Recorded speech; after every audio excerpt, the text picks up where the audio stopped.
Hello and welcome. Today I want to talk about one of my favorite words, the word because. Because is a great word, and I wish authors would use this word more in their papers because it's so much clearer than other words like since and as, which have double and triple meanings. I often find students in my class are afraid to use the word because. Especially they don't want to use the word because at the beginning of a sentence, because their English teacher told them that you can't start a sentence with the word because. Now, I understand English teachers were trying to do a great job here, and they were probably trying to help their students avoid making a writing error that I will talk about in a moment. However, you can start a sentence with the word because. Sometimes it's the best way to start a sentence, and it's often much better than many substitute words that you might use instead of the word because. And that's what I want to talk about with you today. Now, let me begin with the common myth, common mistake. Sometimes in class, for example, teachers will ask a question. The teacher will say, in academic writing, why do we care about our English? And the student will answer, because we do not want to be rejected by the journal editor. Now, the teacher will say, no, no, no, that is not a correct sentence. The teacher is right. It's not correct. But the reason the sentence is not correct is not because the word because. The reason the sentence is not correct is that this sentence is not a complete thought. This sentence is what we call a fragment. It's not a complete sentence. What is a complete sentence? A complete sentence must have three things. Number one, subject. Number two, verb. And number three, complete thought. Now, the students answer, because we do not want to be rejected by the journal editor, it fails the third test. It is not a complete thought.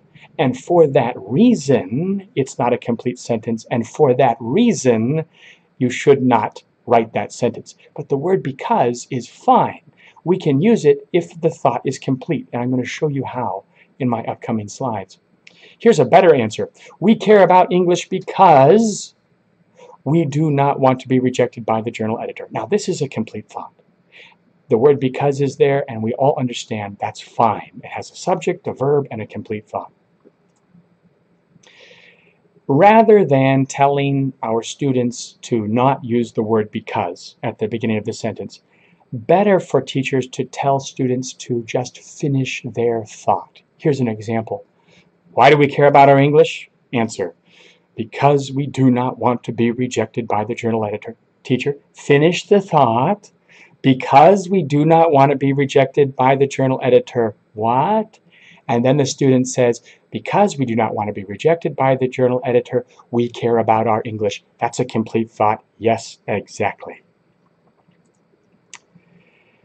Now, incomplete thoughts occur when we have a dependent clause used in the sentence. Often we use the words if, when, and while. If we start the sentences with these three words as well as because, we are at risk of creating a fragment or incomplete sentence or incomplete thought. Here's an example.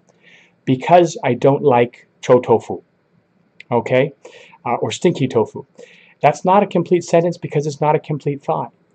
But I could say, because I don't like stinky tofu, I avoid going to night markets. Yes, that's a complete thought. The word because is fine here right at the beginning of the sentence.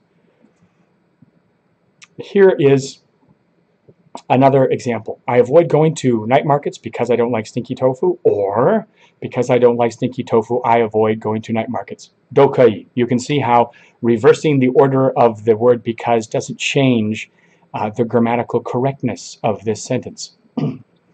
Now, the reason I like the word because so much is it is a much better word than the alternatives. Many times, I will revise papers and I will cut out all of these other expressions that are long and often very fuzzy, and the word because is better than these words. For example, due to the fact that, cut, because it's shorter. Owing to the fact that, cut, because it's shorter, on account of, that's fuzzy. Cut, because, on the grounds that, I don't know what that means. Because. The reason is because. Because. The reason is that. Because. As a result of. Because. In view of the fact that. Because. By virtue of. Because. For the reason that. For the sake that. In behalf of. In the interest of. Is caused by.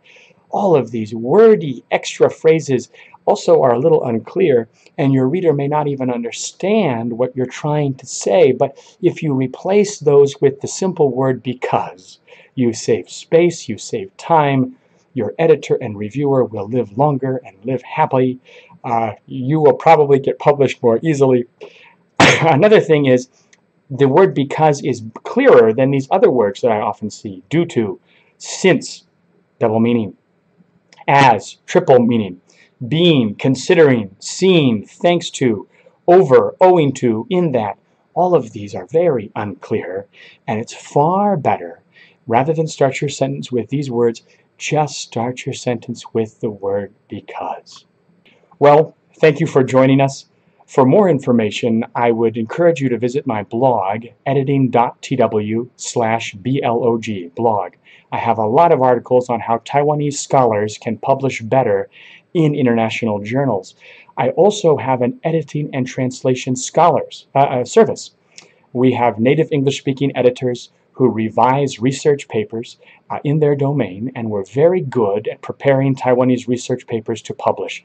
For more information, you can visit our site, editing.tw.